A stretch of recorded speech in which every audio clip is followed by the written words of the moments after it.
Comment entreprendre? Je vais commencer par vous raconter une histoire. Vous savez, en Inde, il existe beaucoup de religions. C'est le pays le plus démocratique au monde. Vous avez des personnes qui sont des partisans de Dieu. C'est-à-dire que chez eux, ils ont carrément, leur religion est basée sur une certaine pratique. C'est-à-dire que lui, il dit qu'il croit en Dieu. Donc, il parle Dieu, il ment Dieu, il fait tout Dieu. Il ne fait rien d'autre que de parler de son Dieu. Il y a des religions comme ça en Inde qui existent. Et vous avez aussi des religions de non-Dieu. Ces religions-là, ils sont matérialistes. C'est des matérialistes finis. C'est-à-dire que eux, ils croient en ce qu'ils voient. S'ils ne voient pas, ils ne croient pas. Et puis, les années passent. Le doute s'installe. Est-ce que Dieu existe? Celui qui a passé toute sa vie en train de demander par A plus B que Dieu existe, commence à se poser des questions. Mais si j'avais perdu tout ce temps-là en train de prier, à croire en Dieu, à me dire que j'abandonne toutes ces choses, ces plaisirs-là, et si je meurs que j'arrive là que Dieu n'existe pas, je fais quoi? J'aurais perdu tout mon temps. Vous comprenez? Je vais passer tout ce temps-là à prier, et puis j'arrive là-bas, là. Les gens se sont bien amusés ici, ils ont vécu la vie, et puis moi je n'ai rien gagné dedans. Vous voyez? Alors, il y a un être éveillé. Ils ont appris qu'il y a un être éveillé qui était là, qui pourra vraiment les éclairer. Donc le matin, il va, il s'arrête devant l'assemblée, il demande, est-ce que Dieu existe? Il lui dit, non. Et l'autre qui dit que lui ne croit seulement qu'au matériel. D'abord, quand on dit que Dieu n'existe pas, ça veut dire à nous aller. On peut faire ce qu'on veut. Il n'y a pas quelqu'un pour nous punir, il n'y a pas de punition là-bas, donc on peut faire ce qu'on veut. L'autre qui pense que Dieu n'existe pas, lui aussi, les années passent. Lui aussi se pose des questions. Et si Dieu existait? On parle de torture, qu'on appelle de l'enfer, on va me brûler vif. Donc quand il imagine ça, il s'est dit, mais moi j'ai dit que Dieu n'existe pas, mais quand je vais arriver là, il va me punir. J'imagine comment on va me torturer, parce que moi j'ai passé toute ma vie à démontrer par A plus B que Dieu n'existe pas. Qu'est-ce qui va arriver? Donc qu'est-ce qu'il fait? Lui aussi le soir, l'autre venu le matin, lui vient le soir.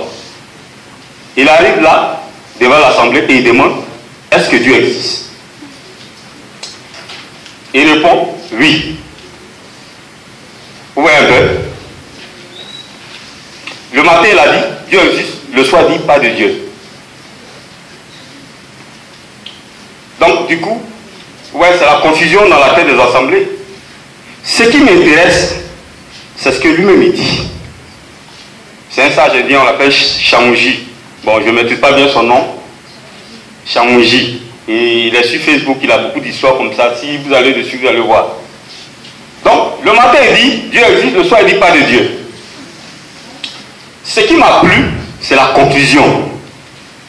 Et qui m'a aidé dans beaucoup de choses. Et qui m'a éclairé sur certaines choses. Parce que tant qu'on vit, on continue d'apprendre. Il dit, si vous croyez que Dieu existe, vous avez raison. Si vous croyez qu'il n'existe pas, vous avez aussi raison.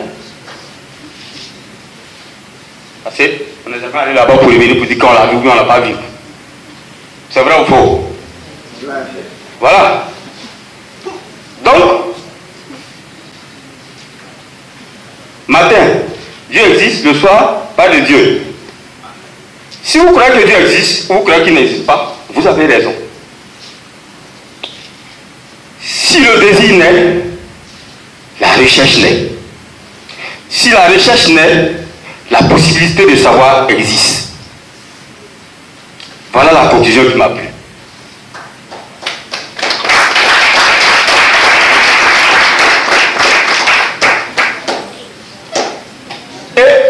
valable dans beaucoup de domaines.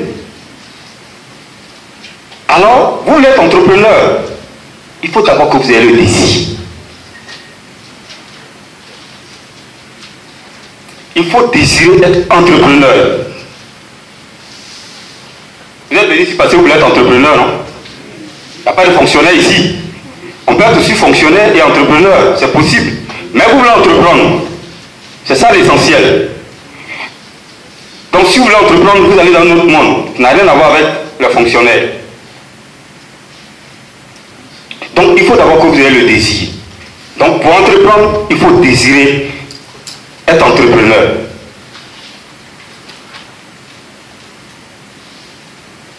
Et quand vous allez désirer être entrepreneur, en ce moment vous allez faire la recherche. La recherche dans ce que vous voulez faire. Dans quel domaine allez-vous entreprendre? Vous allez vous informer, vous allez faire des recherches et vous allez vous former. Donc ce sera d'identifier un domaine dans lequel vous voulez entreprendre. Mais malheureusement, quand vous regardez autour de vous, c'est saturé. Tous les domaines d'activité sont saturés. Si vous sortez, vous regardez, vous voulez entreprendre, vous ne savez pas dans quel domaine vous allez entreprendre. C'est difficile de faire un choix. C'est difficile. Par où commencer? Où? Avec quels moyens? Mais pourtant, et vous voulez être entrepreneur. L'entrepreneur, c'est une personne physique qui entreprend pour le compte de quelqu'un. C'est-à-dire qu'il crée ou il met à la disposition de la clientèle du public des services ou des biens dans le but de faire des bénéfices. Vous créez quelque chose, un service ou un bien que vous allez mettre à la disposition de la population ou d'une clientèle donnée. Mais le but principal, c'est de faire des bénéfices. Maintenant, pour construire une maison, qu'est-ce qu'on fait? La première des choses qu'il faut faire, c'est quoi? Pardon? Terrain. C'est bon. Très bon. Est-ce que vous avez le terrain? Le plan. Très bien. Le plan. Parce que le terrain, déjà, pour nous, il existe. Le terrain, là, c'est le monde qui est là. C'est notre univers. Le terrain, il est là. Il est vaste d'ailleurs. Le plan. Alors,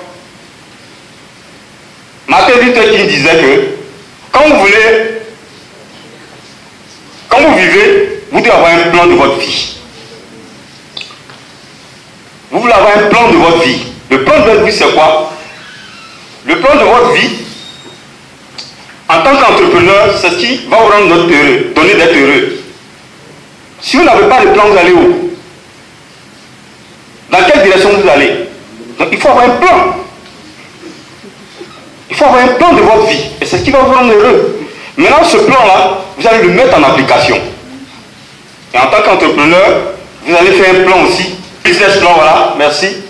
Donc vous allez avoir un business plan que vous allez mettre en place pour pouvoir créer effectivement votre entreprise. Je vais vous dire un peu comment fonctionne l'entreprise. Parce que pour créer l'entreprise, il faut savoir comment ça fonctionne. Moi, je vais expliquer ça terre à terre. L'entreprise, c'est comme un champ. L'entreprise, c'est comme une graine que vous sémez. L'entreprise, c'est comme un arbre que vous voulez faire pousser. Il n'y a pas de grande différence. Hein. Vous voyez que pour aller au champ, il faut se lever tôt. Il faut d'abord se réveiller. Vous allez marcher des kilomètres, aller au champ, vous arrivez. D'abord, il faut identifier un espace où vous voulez faire le champ, où vous faites pousser vos plantes et autres, ou bien pousser votre arbre. Maintenant, après, vous avez identifié l'espace du champ, il faut défricher. Il faut défricher, ensuite il faut faire des buts. Mais ça, là, vous ne pouvez pas faire tout seul. Vous allez avoir besoin, quelquefois, de personnes pour vous aider. Maintenant, vous allez faire des buts, vous allez s'aimer. Vous allez s'aimer.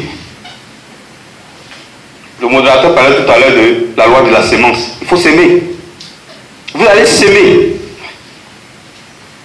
Et quand vous s'aimez, il faut espérer que le temps soit clément. que les oiseaux ne viennent pas bouffer toutes ces semences-là, ou que il ne fasse pas trop chaud. Espérez aussi que le temps soit clément, qu'il y ait la pluie. Parce que s'il n'y a pas de pluie, ça ne pousse pas. Il faut de l'eau pour arroser cette graine-là. Ça va pousser, les herbes vont envahir.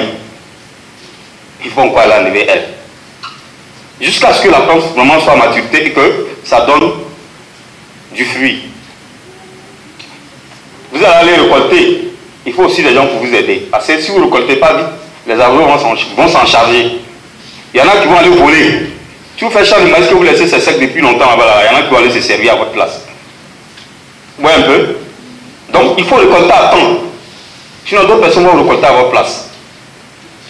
Après ça encore, quand vous allez récolter, vous ne pouvez pas tout ramasser, il y en a qui vont tomber à terre, il y en a qui vont voler d'autres. Ceux qui sont venus vous aider, vous allez leur en donner. Vous voyez un peu? Donc c'est un peu comme ça que fonctionne l'entreprise, jusqu'à ce que vous puissiez récolter le maximum pour remplir votre grenier. Ça va avec la loi du donner et du recevoir.